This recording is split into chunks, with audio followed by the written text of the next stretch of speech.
ఇది galvanised wire. ఇది శ్రావణం సహాయంతో చెప్పబడింది.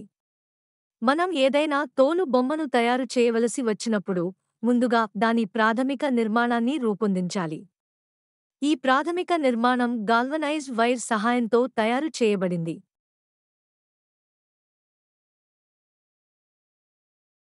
తోలు బొమ్మ తయారీలో మొదటి అడుగు.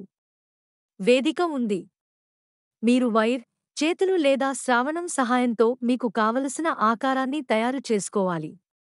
ఈ నమూనా మోడింగ్ ద్వారా అభివృద్ధి చేయబడింది.